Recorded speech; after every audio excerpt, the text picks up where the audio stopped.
Chandra Gajmer came from Nepal as a Bhutanese refugee in 2012.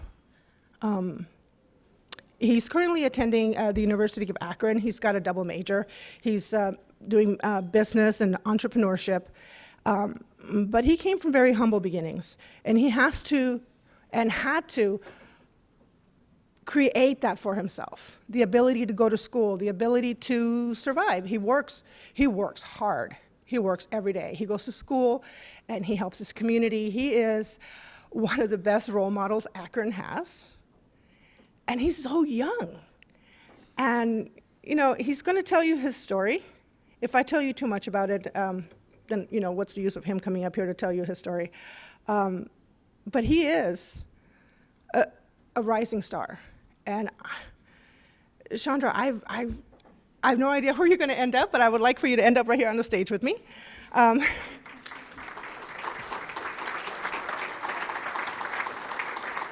He is positivity personified. Chandra. Thank you very much. Wow, I didn't expect I would be here right after my exam. So literally I had exam and I had to just rush in and drive from Akron all the way to here. So thank you very much for giving me opportunity. And I'm glad, you know, I heard so many of the speakers who are also former refugee. I thought I was the only one. And I didn't expect there would be this many people out here. Yep. So my name is Chandralal Gajmer and I'm from Nepal. I came as a Bhutanese refugee in 2012. Currently, I live in Cuyahoga Falls, Ohio, and I'm attending the University of Akron. Before I start, how many of you are multilingual? Wow, that's great. Thank you. So I grew up in the different languages, but before that, my parents' ancestors, especially my ancestors, are from Nepal. In 1800s, they were sent to Bhutan, a country in between India and China, where they made a country with the southern Tibetans. So Bhutan is a small country, 1/3 size of Ohio. And it's a very beautiful country where my parents and my ancestors lived for almost over 2 centuries. And they were never granted citizenship. So they basically lived their life happily, but they were never given the opportunity to be the citizen. So what happened was, due to the ethnic and religion issues, they had a war in 1990s, and they were sent back to Nepal in hope of having better life. So they had to literally leave, and they came to Nepal.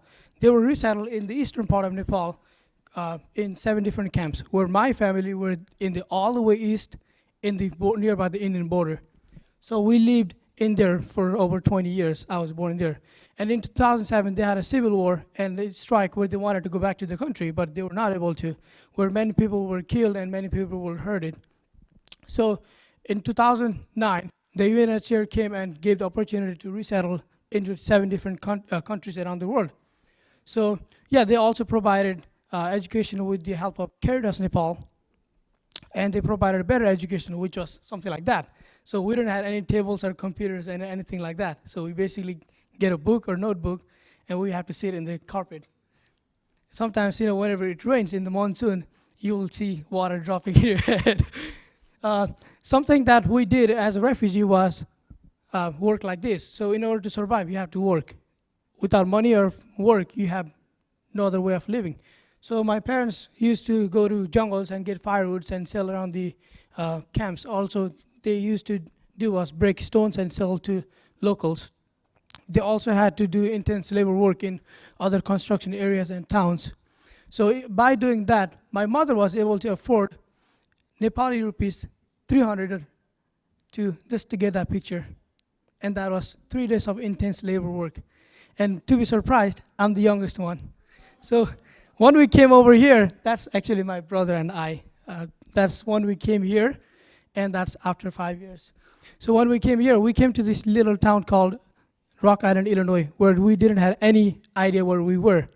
We lived there for a year, and we had a hard time, just like Miss Ong, with transportation, navigation, transportation, language, culture, and especially rice. So we moved to Akron, Ohio 6 years ago, and we lived there since then.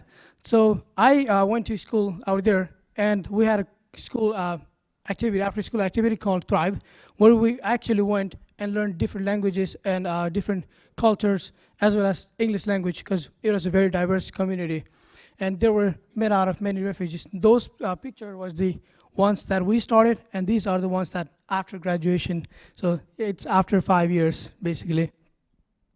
I went to Akron North High School, one of the most diverse high school in the state of Ohio and the whole United States, where we represented over 33 different nationalities and 42 different languages.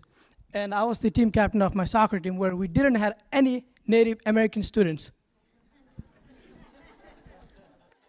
Yeah, and over 90% of them were Nepali speaking, so basically I had advantage of being captain.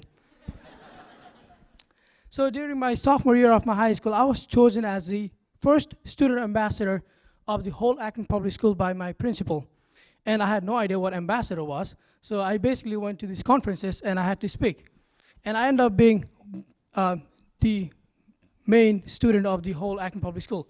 So me and my friend, that's Sa, we started these programs called Akron International Club, as well as Akron Rotary Club in our school. We also end up having Rotary STEM Club, Biomedical Club, and many other more. We were presidents and vice president of more than 20 different activities. So literally, yeah, we had to stay after school every day and do some sort of work. I remember going home around 9 o'clock or 10 o'clock after school and many activities. So yeah, we were in these school's activities. I was also part of the National Honor Society, where I was the president, and my friend was the vice president. So what we did was we did many of the school community services as well as outside of community. So something I do for passion is that I coach little kids whenever I'm free. I coach soccer because I played throughout my life, and I want to give out to the students and those who need the opportunities. I also take photographs, and that's one of my friends who actually gave me permission to use it. So since we have been in this school for over many years, and there are refugees who call North Hill the home, I was able to achieve so many things that I didn't expect to have. I was named as Student of the Year of the whole Akron Public School, as well as I won many others awards that I actually needed my teacher to hold something. So when I graduated, I was ranked in 8th, as well as I graduated with many other honors diploma. I was very glad that many of the teachers and many of the community members, someone like you, assisted and supported me to be the one who I'm here today. So I'm very glad that something like that happened in my life and that impacted me. So I'm currently attending the University of Akron. That was a picture from the one that I was in STEM program, so where I got the scholarship to attend the University of Akron, and I didn't have to pay anything, so I basically had full ride. But this semester, since I have a passion about having my own business and give back to the community, I decided to change it to business and do the whole major. So I have a goal and I have a dream, just like everybody. My dream is to prove those people who think that immigrants are taking the job. We are here to create the job and provide for the community. Thank you very much.